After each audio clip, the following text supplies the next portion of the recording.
रोशनी के घर। रेहाना ने रोशनी से कहा, दी प्लीज मैं भी साथ चलूंगी। रोशनी बोली, नहीं रेहाना, तुम्हारा जाना ऐसे ठीक नहीं। क्या बोलोगी सबको?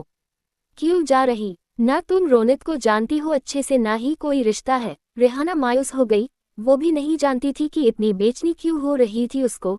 तभी रोशनी बोली, तुम चिंता मत करो, मैं तुम्हें खबर दूंगी। रेहाना ने ठीक है बोल दिया। रोशनी बोली, रेहाना कुछ दिन तुम अश्मी को अपने घर रख सकती हो। इस वक्त उसको दिल्ली ले जाना शायद ठीक नहीं होगा। रेहाना बोली, हाँ दी, आज मैं यहीं रुक जाती हूँ और कल सुबह अश्मी को साथ ले जाऊंगी। रोशनी को भी ये आइडिया ठीक लगा। सब बहुत परेशान और घबराए हुए थे। रेहाना ने अहाना को वापस जाने को बोला और कहा, पापा को बता देना। अहाना वहां से चली गई। लंदन। रिया को सब जगह ढूंढने के बाद भी रूहान को रिया कहीं नहीं मिली। उसको बहुत घबराहट हो रही थी। उसने मन में सोचा, भगवान, रिया को कुछ नहीं होना चाहिए। उसने पूरा घर में एक नज़र फैलाई। उसने 3 से 4 गोलियां ऊपर और नीचे गमलों में फायरिंग की। तभी उसको ऊपर के एक कमरे से बाहर की तरफ फायरिंग की आवाज आई। रूहान भागकर ऊपर गया और तेज लात से दरवाजा तोड़ दिया। सामने का सीन देखकर उसका चेहरा गुस्से से लाल हो गया था। रिया न्यूड बेसुध हालात में बिस्तर में पड़ी थी।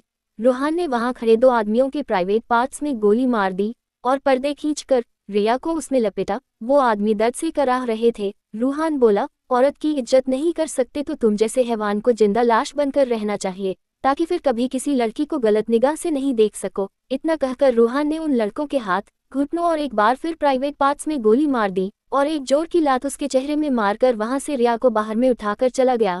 बाहर आकर उसने पुलिस वालों को सभी को गिरफ्तार करने को बोलकर हॉस्पिटल निकल गया। मुंबई में मॉल में राहुल अपने फोन पर लगा था और सामने मायरा उसको चोर नजर से देख रही थी। मायरा ने अपने मन में पूरी हिम्मत जुटाई और राहुल की तरफ देखकर कुछ बोलने ही वाली थी, तभी राहुल का फोन आया। राहुल ने तुरंत फोन उठाया और सामने की बात सुनकर हैरान हो गया। वो फोन लेकर थोड़ा दूर गया और बोला, ठीक है सर, मैं पता करता हूँ और यहाँ की टेंशन मत लीजिए। फोन कट करके राहुल ने किसी को फोन करा और बोला, करीम का जितना भी इंडिया से लिंक हुआ है पिछले 2 महीने में, मुझे उसकी पूरी डिटेल चाहिए 1 हफ्ते में। इतना बोलकर राहुल ने फोन कट करा और अपनी जगह में गया। मायरा ने राहुल का परेशान चेहरा देखा तो घबरा गई और बोली, श्रीमान राहुल। राहुल ने मायरा की तरफ देखा लेकिन कुछ बोला नहीं। मायरा फिर बोली, आप ठीक है? राहुल ने मायरा की आंखों में अपने लिए फिक्र देखी तो उसका मन बेचैन हो गया। तभी शेफाली और काजल वहां आ गए। काजल को देखकर राहुल बोला, तुम सब एंजॉय करो, मुझे कुछ महत्वपूर्ण काम है। मायरा ने एक बार फिर राहुल को देखा और उसकी बेरुखी मायरा को अंदर से तोड़ रही थी। काजल बोली, राहुल थोड़ी देर रुक जाओ। राहुल बोला, काजल काम महत्वपूर्ण है, तुमसे कल मिलता हूँ मेरे घर। काजल ओके बोलती है और राहुल चला जाता है। गेट में पहुंचकर एक बार पलटकर मायरा को देखता है और मन में बोलता है, तुम्हें मैं पसंद नहीं तो अब मैं तुम्हें कभी परेशान नहीं करूंगा, लेकिन तुम पर कोई मुसीबत आए तो उसके सामने राहुल होगा, और ये सोचकर बाहर निकल जाता है। न्यूयॉर्क। एक फ्लैट में करीब 2 लड़कियां कॉलेज से घर आते ही बोली, dad mom where are you, we are so hungry. तभी एक 42 साल की लेडी किचन से बाहर आकर बोली, अरे शोर क्यों कर रहे, तुम्हारे पिताजी एक महत्वपूर्ण मामले की जांच कर रहे हैं। बहुत लोग हैं, चुपचाप हाथ मुंह धोकर आओ, मैं खाना लगाती हूँ। तभी उसमें से एक लड़की जिसका नाम रूही था बोली, माँ श्रेया दी कहाँ है? उसकी माँ बोली, अस्पताल है। रूही बोली, आपने खाना भेजा है दी के लिए? तभी उसकी माँ बोली, हाँ भेजवा दिया सबके लिए, अब जल्दी जाओ। इतना कहकर वो औरत खाना टेबल में रखने लगी। दूसरी तरफ इमली अजय से बोली, सूर्या अंकल से संपर्क नहीं हो रहा है, मैंने पीहू का वीजा करवा लिया है अगले हफ्ते का, अब एक बार सूर्या अंकल बता दे तो आगे का प्लान कर सके। अजय बोला, करीम ऐसे आसान से जाने नहीं देगा।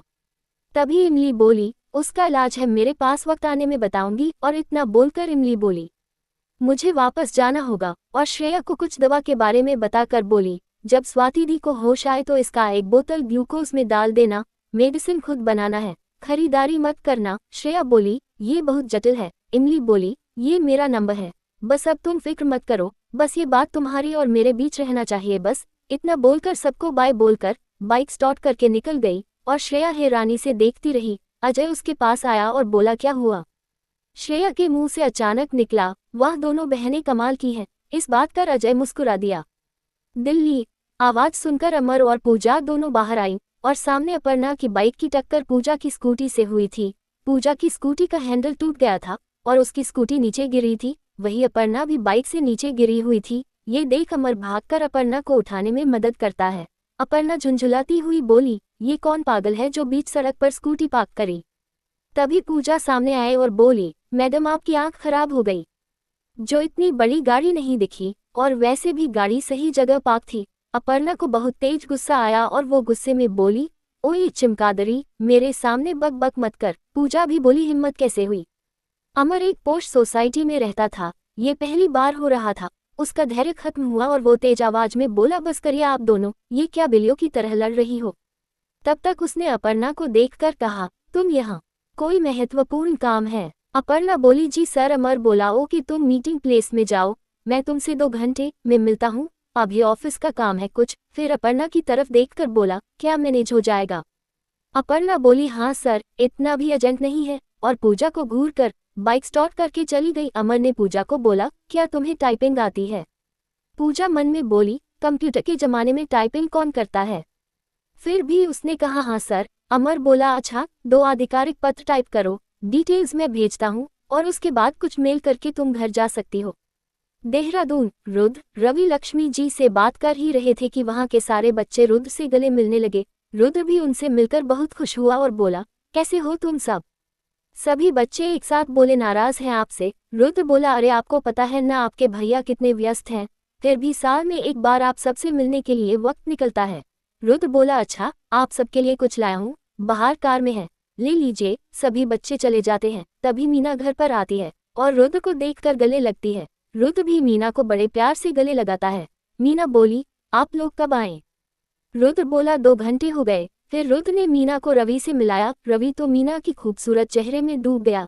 तभी रुद्र बोला, मीना बहुत काबिल डॉक्टर है, इसको ज्यादा अनुभव नहीं है, लेकिन डॉक्टर बहुत अच्छी है, मुझे किसी ने रेकमेंड करा है। मीना बोली, नहीं ऐसी बात नहीं है, मैंने बस आयुर्वेदिक और होम्योपैथिक की पढ़ाई करी है। तभी रुद्र बोला, मीना मेरे साथ आओ। मीना रुद्र के साथ एक कमरे में गई, जो एक मिनी अस्पताल वाला कमरा था। ये कमरा बहुत कम खुलता था। जब रुद्र चाहता था, लक्ष्मी इसकी सफाई खुद करती थी। मीना उस कमरे में एक बिस्तर पर बूढ़े आदमी को लेटे हुए देखकर उसके पास गई और बोली, ये कौन है? रुद्र ने सब कुछ समझाया और बोला, ये बात सिर्फ हम दोनों के बीच रहनी चाहिए, तुम बस इतना बताओ, ये कब तक ठीक होंगे?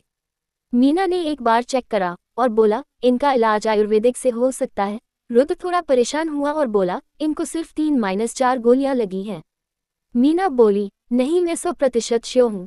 इनके शरीर और चेहरे को देखकर और चेक करने के बाद ऐसा लग रहा कोई इनको काफी वक्त से धीमा जहर दे रहा है, और जिस वजह से इनके गांव ठीक नहीं होंगे और शरीर संक्रमित है, पूरा जहर बॉडी में फैल रहा है। रुद्र हैरान हो गया और बोला, तुम बस इसको ठीक करो। मीना बोली, आप चिंता मत करो, और दोनों बाहर जाते हैं। मीना किचन में जाकर एक लेप तैयार करती है।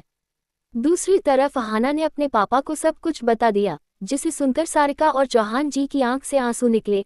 आखिर रोनित को दोनों ने पाला था, लेकिन अहाना को कुछ बता ना सके। चौहान जी ने उसने शौर्य को फोन किया तो पता लगा रौनक का पता नहीं लग रहा। अहाना ने सोचा कल भी नहीं जा सकती फिलीगिरी जेम्स इंडस्ट्री, तो उसने मनिया को फोन पर सब बताया। मनिया भी दुखी हुई तो उसने बोला, कंपनी में सूचित कर दे। अहाना बोली, ठीक है। अहाना ने तुरंत मिस्टर रॉय को फोन लगाया। मिस्टर रॉय ने बोला, मैडम आपको रुद्र सर को सूचित करना होगा। अहाना ने सोचा, रुद्र सुबह से दिखाई नहीं दिया। उसने तुरंत रुद्र को फोन लगाया। दूसरी तरफ रुद्र मीना से बात कर रहा था, तभी अहाना की कॉल आई। रुद्र ने बाहर जाकर कॉल पिक की करी। अहाना बोली, गुड इवनिंग सर। रुद्र बोला, हाँ बोलो। अहाना पहली बार घबरा रही थी, उसने आज की भी छुट्टी ली थी और कल लेने की बात कर रही थी।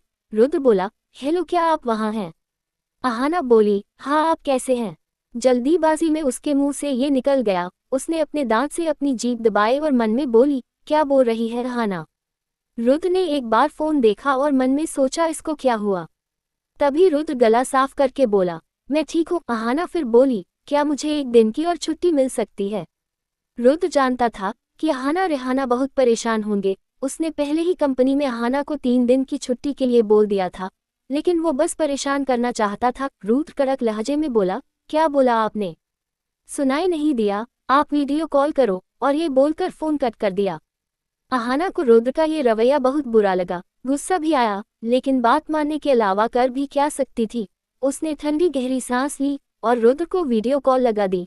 रुद्र ने तुरंत कॉल पिक करा। कॉल पिक करते ही अहाना का सुंदर मासूम चेहरा रुद्र के सामने था। उसको देखकर रुद्र दिन भर की थकान भूल गया। दूसरी तरफ अहाना भी रुद्र का हैंडसम चेहरा देखकर कहीं खुशी गई। करीब 5 मिनट तक दोनों ने कुछ नहीं बोला। अहाना ने रुद्र को देखा और बोली, मिस्टर अजनबी आप कहीं और हैं क्या? रुद्र बोला हाँ, मुंबई से बाहर हूँ। अहाना बोली किसके साथ हो? और बताया भी नहीं। ठीक है आप। रुद्र ने इतने सवाल किए अहाना के मुंह से सुनकर शौक था। उसने मन में सोचा ये तो बीवी जैसा व्यवहार कर रही और रुद्र के चेहरे पर मुस्कान आ गई। क्या रिश्ता है रुद्र और ओल्डमैन का? क्या मीना ठीक कर पाएगी उस बूढ़े आदमी को? क्या रोनित मर गया या है कोई नई चाल? रेहाना को रोनित की हो रही फिक्र, क्या हो गया प्यार या सिर्फ एक सहानुभूति है? अहाना और रुद्र के बीच क्या नजदीकियां बढ़ेगी? स्वाति हो पाएगी ठीक? और क्या होगा इमली का प्लान? जाने के लिए सुनिए अगला एपिसोड।